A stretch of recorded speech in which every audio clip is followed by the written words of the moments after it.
আল আহমাদি তেল শোধনাগারও। এছাড়া ঈদের দিন ইরানের হামলার শিকার হয়েছে সৌদি আরব, আরব আমিরাত, বাহরাইন, জর্ডানের মতো মধ্যপ্রাচ্যের বিভিন্ন দেশ।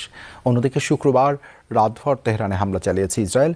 হরমুজ প্রণালীতে এ পর্যন্ত মার্কিন হামলার শিকার হয়েছেন ইরানের 1.5 শতাধিক জাহাজ। ট্রু 700 ppm আকিশ বসির গ্লাস কেনার আগে দেখে নিলেই জিতবেন। ইসরায়েলের বন্দরনগরী হাইফার তেল পরিশোধনাগার লক্ষ্য করে ইরানের অভিযান। ক্ষয়ক্ষতির পরিমাণ জানা না গেলেও রয়টার্সের একাধিক ভিডিওতে স্থাপনাটি থেকে ধোঁয়া উঠতে দেখা গেছে। বৃহস্পতিবার যুদ্ধ শুরুর পর ৬৬ দফায় ইসরায়েলের হাইফা ও আশদোদে জ্বালানি স্থাপনা টার্গেট করে ক্ষেপণাস্ত্র ছোড়ে আইআরজিসি। প্রয়াত হিজবুল্লাহ প্রধান হাসান নাসারাল্লাহর নামানুসারে তৈরিকৃত নতুন মিসাইল দিয়ে চালানো হয় এসব হামলা। তেল আবিব, জেরুজালেম সহ উত্তর ও দক্ষিণ ইসরায়েলেও হামলা চালায় ইরান। তেহরানের হামলায় ভয়াবহ অগ্নিকাণ্ডে